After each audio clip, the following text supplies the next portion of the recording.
مومن جو فدا نقش کفے پائے نبی ہو زہر قدم آج بھی عالم کا خزینہ، گر سنت نبوی کی کرے پیروی امت، طوفان سے نکل جائے گا پھر اس کا سفینہ، طوفان سے نکل جائے گا پھر اس کا سفینہ۔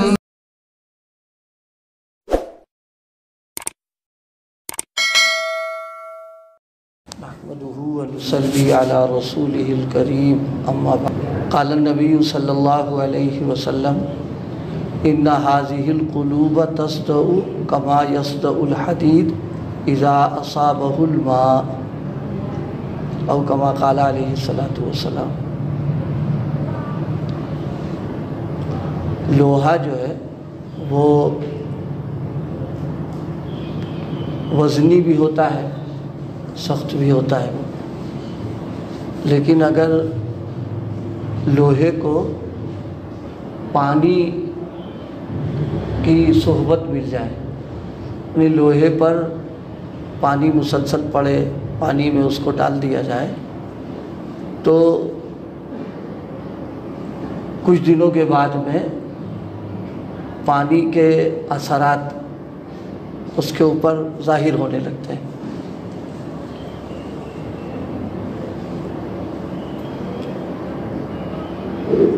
ایک اثر تو یہ ہوتا ہے کہ لوہے کی شکل و صورت بدلنے لگتی ہے، کیونکہ اس پر زنگ آتا ہے، زنگ آنے سے شکل صورت بدل گئی اس کی۔ دوسرے، اس کی طاقت جو ہوتی وہ گھٹ جاتی ہے۔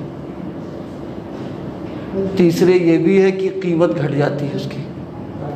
یہ تین گویا پانی کے اثرات لوہے پر سب کو محسوس ہوتے ہیں۔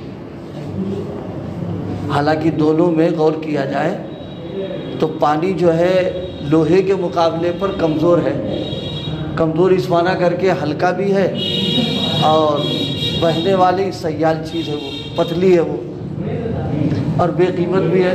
ہم لوگوں کے اعتبار سے پانی کی کوئی قیمت یہاں ہے نہیں، مفت میں مل رہا پانی ہمیں، تو پانی بے قیمت بھی ہے، ہلکا بھی ہے اور سیال بھی ہے۔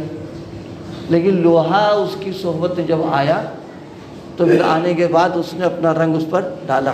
حالانکہ لوہا جو ہے وہ پانی سے ہر اعتبار میں ہے، قیمت بھی ہے، وزن بھی ہے، سب کچھ ہے اس کا۔ اس سے بات معلوم ہو گئی کہ لوہا اور پانی دونوں الگ الگ ہیں، اس لیے ان کی صحبت میں جب بیٹھے گا تو بیٹھنے کا اثر پڑتا ہے۔ اسی طرح انسان اگر ناجنس کی صحبت میں بیٹھے گا، غلط صحبتوں میں، بری صحبتوں میں جائے گا تو اثر پڑے گا۔ وہ لاکھ کہے کہ میرے اوپر اثر نہیں پڑ رہا، لیکن پڑے گا اثر۔ اس وقت جو روایت پڑھی ہے آپ صلی اللہ علیہ وسلم نے اسی بات کو بیان فرمایا کہ ان هذه القلوب تصدأ كما يصدأ الحديد اذا اصابه الماء، کہ لوہے میں پانی پڑا۔ دیکھیے عمارتوں میں جب وہ سریا ڈالتے ہیں، اب اگر اس پر مسالہ نہ پڑے اور مسلسل بارش ہوتی رہے تو کئی سالوں کے بعد خود محسوس ہوتا اس میں زنگ لگ گیا، اور زنگ لگنے کے بعد میں وہ کٹ کٹ کے گرنے بھی لگتی، عورت کمزور ہو جاتی۔ بہت پانی کا اثر ہے اس کے اوپر۔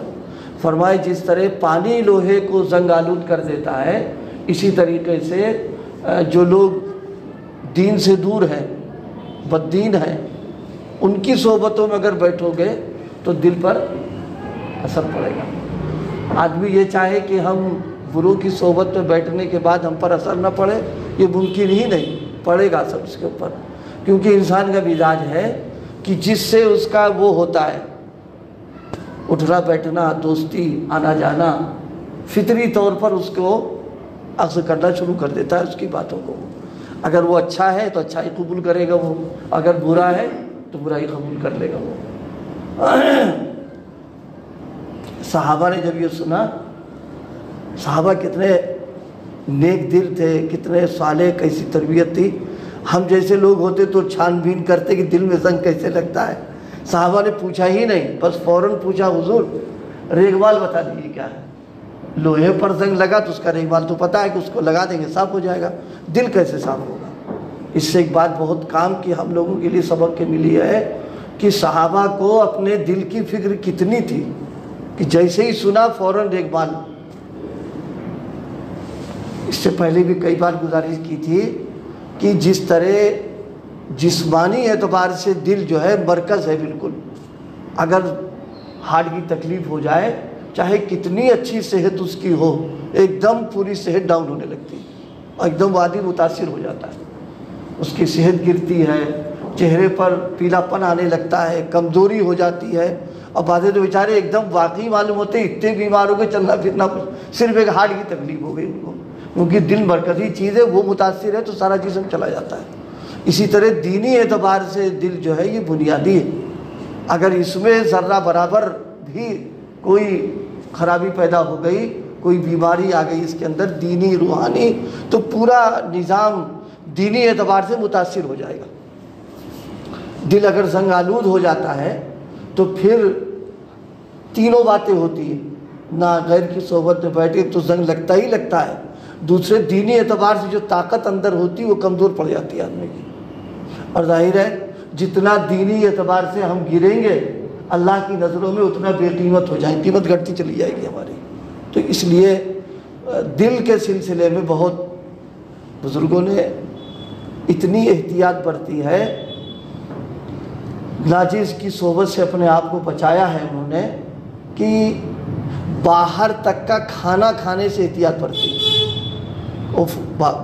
بزرگوں کے ہاں وہ کھانے جو ہوٹلوں پر ہوتے ہیں، وہ کھانے جو سڑک کے کنارے جو لے کر کے بیچتے ہیں، پتہ فرماتے ہیں اس پہ نہ معلوم کتنوں کی نظر پڑتی ہے، فاسق، فاجر، بے دین، شرابی، جواری، ان کی نظریں پڑ رہی. اب وہ کھانا اگر ہم کھائیں گے تو ہمارے پر اس کا اثر پڑے گا کر کے. لیکن ہم لوگ ان چیزوں پر نظر نہ اہتمام کر پاتے ہیں نہ کچھ، بلکہ اب تو گھر میں یہ ہو گیا ہے عورتیں اس بوجھ کو اٹھا نہیں رہی ہیں تو باہر کا کھانا آتا ہے. اور کتنے سارے گھرانے ہم لوگ جانتے ہیں کہ سالن بن گیا بقیہ سب باہر سے آ رہا، اور بعضی ایسی روٹی پکا لیتے ہیں سالن باہر سے آ رہا. تو ٹھیک ہے اللہ نے گنجائش دی ہے، سو کوئی حرج کی بات نہیں کرے، لیکن سوال یہ کہ وہ جو کھانا باہر کا آ رہا کھانے پینے کی چیزیں وہ تو متاثر ہے وہ. اب اس کو کتنے بیچارے ایسے ہیں جو کتنے دنوں کے فاقے محتاج سب دیکھتے ہیں، للچا ہوئی نظروں سے کے اثرات پڑتے ہیں اس کے اوپر. اب اس طرح کا کھانا کھانے کے بعد میں دل کا متاثر ہونا یقیناً لازمی چیز ہے. اب ایسا ہوتا ہے کبھی کبھی اکثر ہم چونکہ کیا کہتے ہیں دینی اعتبار سے ہمارے اندر وہ حصہ ہی نہیں، لہذا نہ گراوٹ کا احساس ہوتا ہے نہ کمی کا احساس ہوتا ہے، ہم ایسے ہی رہتے ہیں. وہ فرمائے کہ دیکھو دینی کام کرنے، دین کی طرف طبیعت چل نہیں رہی، الجھن ہو رہی ہے، دین والوں سے دوری ہو رہی ہے، عبادات میں طبیعت وہ نہیں ہو رہی ہے، سمجھ لو دل گڑبڑا رہا اندر سے ہے. کیونکہ اگر دل صحیح سالم ہوگا تو پھر وہ اپنا صحیح کام کرے گا. جس آدمی کا قوت شامہ صحیح ہوتی ہے سونگھنے کی، اس کو خوشبو بدبو چاہے تھوڑی سی بھی فوراً محسوس ہو جائے گی. اور کوئی زکام اور نزلے کا مریض ہے، ظاہر ہے اس کو تو گندگی بھی کھڑا کر کے تو بھی نہیں معلوم ہوگا، اور خوشبو لا کے دیں گے تو بھی نہیں معلوم ہوگا، اس لیے کہ زکام ہے اس کو.